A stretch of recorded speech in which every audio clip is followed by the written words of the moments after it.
and welcome to Now That's What I Call Business. I'm your host, Brian West, and today we're going to talk about one of my favourite topics, ethical business. Ethical business, but make it profitable. Oh wait, statistically, they already are more profitable, but we'll get into that. This isn't about opinions or trends or revolutions anymore. This is cold, hard statistical proof. Businesses with strong ESG credentials, so environmental, social and governance, they're not just ticking a nice to have box. They're genuinely boosting their sales. And it's not just me saying that, there are shitloads of studies to back it up, but more on that soon. But first, I want to do a quick update on Incrediballs because I've literally just got back from the UK and our mission to revolutionise the beverage industry is making waves. It's fizzing, or I'm fizzing, and I am very excited about sharing these developments with you. The most important thing we went over there is for flavours, right? So we were trying to do backwards and forwards, sending products here, and it's just too hard, it's just too slow. If we want to hit the market in April, May, and no, I'm beginning to start saying May because I'm beginning to get a little bit nervous about that deadline, we need to have those flavours nailed by the end of the year. We've nailed down 8 that I absolutely love. No, you know what? That's not true. I don't love all of them because my taste isn't everybody's taste. I like really sweet things. Does everybody else? Who knows? That's why we're doing taste test parties. We're sending out tablets to a whole bunch of people, but we are also going to have a couple of in-person focus groups, if you like. One in Ōtautahi, Christchurch, one in Tamaki Makaurau, Auckland, hopefully before the end of the year. If you haven't gone and signed up to Incrediballs.com, if you aren't, within the next week or so, you're going to miss out on attending one of our taste test parties, and I'm going to say, I throw great parties. Pretty excited about it. But the flavours are fab. We have had a few tweaks. It looks like now we'll probably have 3 launches next year. So we'll have our initial launch in April, probably a subsequent one in, let's say, July. Plastic-free July, anybody? And then another one, which will potentially be our functional range a little bit later. So I'm excited. Sorted out our packaging too. Packaging is a nightmare. It's got to be one of the things I'm asked about the absolute most, which is why the format of the product is so important, right? Atik's packaging was easy because the format of the product was the hard bit. Incrediballs packaging is easy because the format of the product is the hard bit. Same difference, I just tend to focus it a little bit backwards. Because we have found a tablet that is stable in all environments, unlike every other effervescent tablet on the market, we're good to go with home compostable cardboard packaging. We're just figuring out the shape because the world really is our oyster. And finally, we had a chat about our sort of phase 2, our functional range. So the idea way back when, right, was that we would launch with two ranges at once. We'd have Flavor Delicious range that you could just drink whenever you wanted. We'd also have the functional range, which fills more of the idea of the Barocca brief, if you like. But we've decided not to do that because we don't want people to pigeonhole the brand as a Barocca brand. You know, first and foremost, we are about delicious taste. And look, our flavour range has a health benefit already. I just haven't told you what it is yet. My PR company have told me I've got to keep something secret. But our functional range is now in the works already because we had an opportunity come up for the UK. As we were flying out of the UK, I literally got an email from an old business colleague back from Atik days who said, hey, I'm doing this now and I'd love to introduce you to insert massive UK supermarket chain here. So opportunities are coming up. It's very exciting, but it does mean we sometimes have to fast forward launch dates. It's fine. It's exciting. This sort of thing is what makes startups so exciting for me. But okay, that's enough about Incrediballs. Now I want to talk about making your business grow faster and make more money. So I recently spoke at the Craggy Range Business Speakers Lunch a few weeks ago. I think I talked about it on the last episode. And I spoke about the success of businesses who actually give a shit about people and planet, so things beyond money. Now, the audience was one I don't normally talk to. It was financiers, corporates, accountants, by and large, right? And there was some eye rolling, which sucked, but never mind. Now, I used to be so frightened of public speaking that it used to make me vomit. So it's quite cool to see actually how far I've gone and how much that didn't worry me, because that would have felt awful 8 years ago. But I did care about the fact that that's kind of reflective of a lot of people's attitudes about the idea of ethical business. I've decided to stop calling it mission-driven businesses because you're getting corporates out there who are like, oh, we're mission-driven, and then their product is the most exploitative, wasteful thing on earth. So I'm talking ethical business, right? So it's a higher bar. Because at the end of the day, I'm an idealistic person. I believe that every business should embrace ethical principles or go out of business. But seeing those eye rolls was really disappointing because it does point out that so many business people still hold the belief that you cannot care about people and planet and be profitable. And unfortunately, a lot of people in that room are very powerful. But I did meet some wonderful people who are going to be on the right side of history, so I remain optimistic. So let's debunk that myth, shall we? I'm going to use some data to prove to you that building a business with these ethical principles as the foundation is key. So we've got 3 big sources. Now, source number 1 is titled, Do Customers Care About ESG?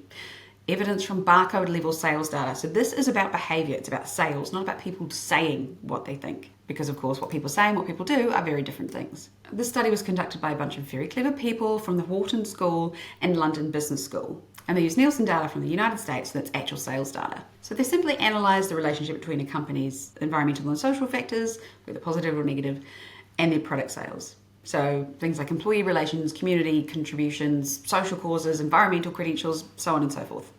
They used an 8-year period, so it's a big study, from 2008 to 2016, and there were about 35,000 participating stores from 90 retail chains. So you're catching a big demographic. This is a robust study.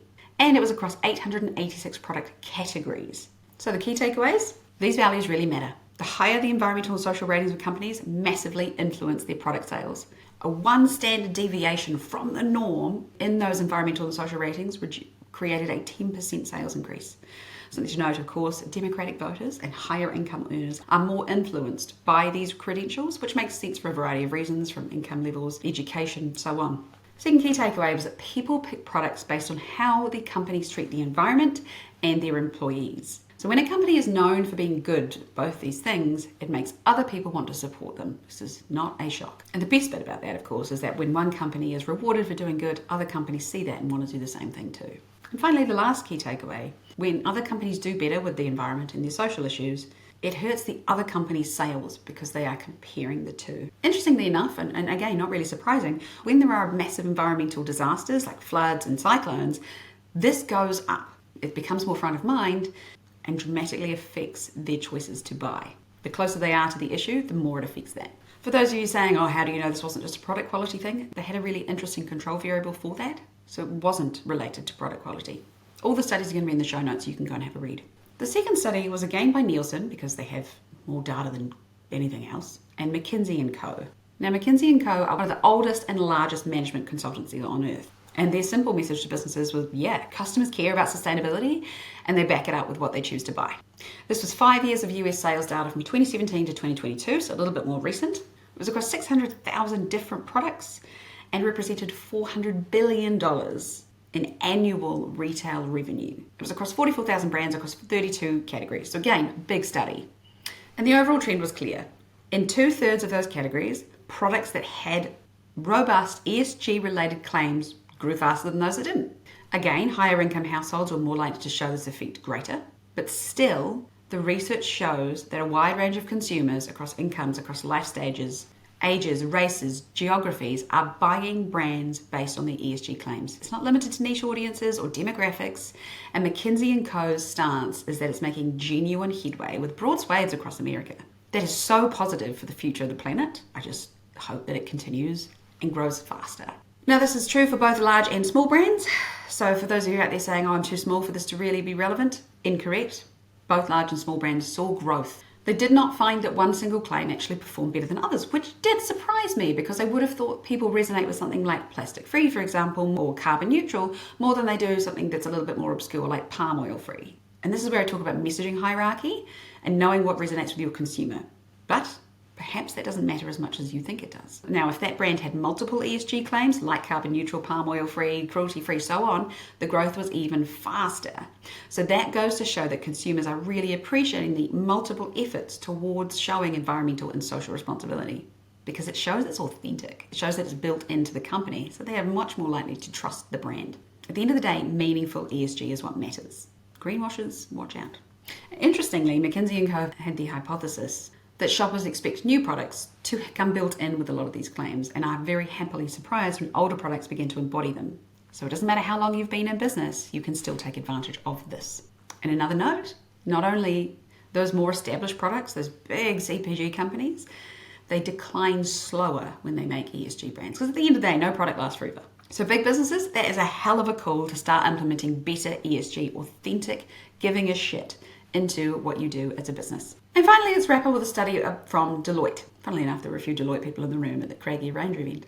Anyway, Deloitte tells us that in 2023, across several categories, there was a higher proportion of consumers that did not buy a brand because of ethical sustainability concerns. So that's 1 in 3 consumers who are actively choosing not to buy a product or support a brand because it is not fulfilling their values. Their research has told us that consumers want businesses and institutions to take the lead in supporting them to be more environmentally friendly. And as they should, because at the end of the day, the onus is on businesses to do these things, because businesses created the plastic crisis. But you know what? I'm not going to go on that rant today. For 32% of those surveyed, they said that their trust in a brand would be vastly improved if they had a transparent, accountable, and socially responsible supply chain. What is that? That's fair trade. How good is that? This is what we've been saying. Businesses that have that ethical supply chain not only really genuinely change the world and empower communities around the world, but customers care about it too. So you are doing better for your business.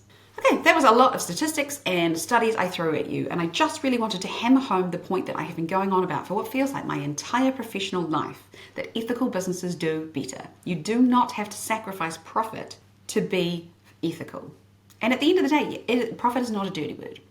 I do get a lot of people who come to me and say, hey, I want to start a business, but I don't want to make money because that makes me feel ick. Well, profit is not a dirty word. Profit is what enables you to go and do better things. Boutique was first profitable in 2017 while still doing all the good stuff we did. Incrediballs, well, it probably won't be profitable in the first year or so. That's okay. But we will actively be working towards being a profitable company because at the end of the day, that's financially responsible and means we can give back more. Businesses that care about doing more than just making money, ironically, make more money. So if you are still grappling with the myth that financial sustainability and doing good are mutually exclusive, I hope these studies have helped. Or if you have a board or advisors, or if you're in a corporate and the people around you don't believe this, show them these studies. Higher E&S, environmental and social ratings, positively influence sales, positively improve trust, loyalty, the feeling of community, all of these things that we now need to be building into business. I mean, I feel like business nowadays is harder, right?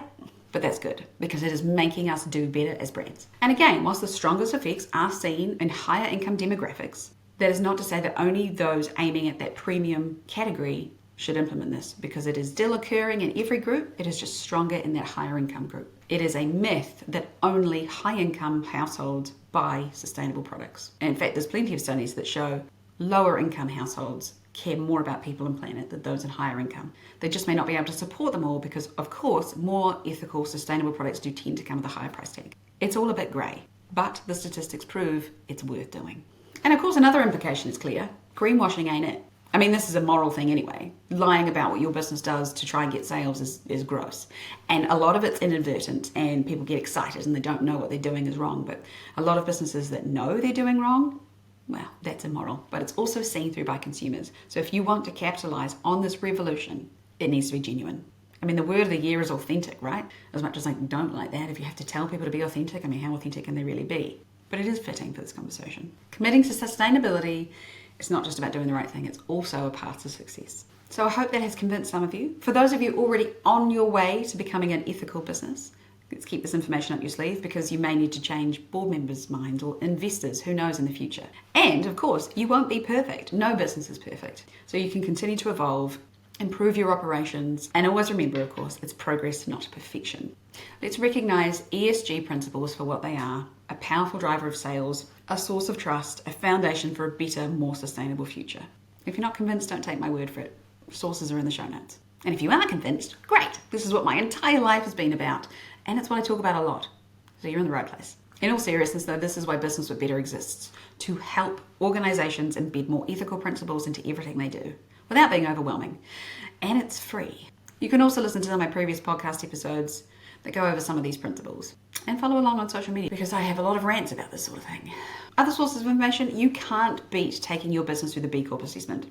Even if you don't want to be a B Corp just yet because that's overwhelming, going through the assessment shows you your weak spots, your holes where you've not done the right thing or the best business practice just yet. It'll give you an idea of what you're doing well and what you could be doing better. And we can always do better. I mean, some of the things I did last week for Incrediballs, I checked the home compostability certifications for all the packaging. I looked into our supply chain for the ingredients and made sure I knew where things were coming from. I started working on how on earth we're going to calculate our carbon footprint for these tabs, because I know exactly where we're going to put our carbon offset money and we're going to work to minimize that to just 10%. We can't actually do that till launch, but it's good to plan ahead. And of course, we double offset all our carbon emissions involved with travel. So that is a wrap for today. I hope it has been interesting and insightful because I found these studies fascinating. If you already agree with my way of thinking, fabulous. But if you don't, I hope I have convinced you. So let's continue to challenge business norms, do business better, and prove that business can be a force for good. Thank you for listening. This has been Now That's What I Call Business, where we don't just talk about business, we are here to change the world.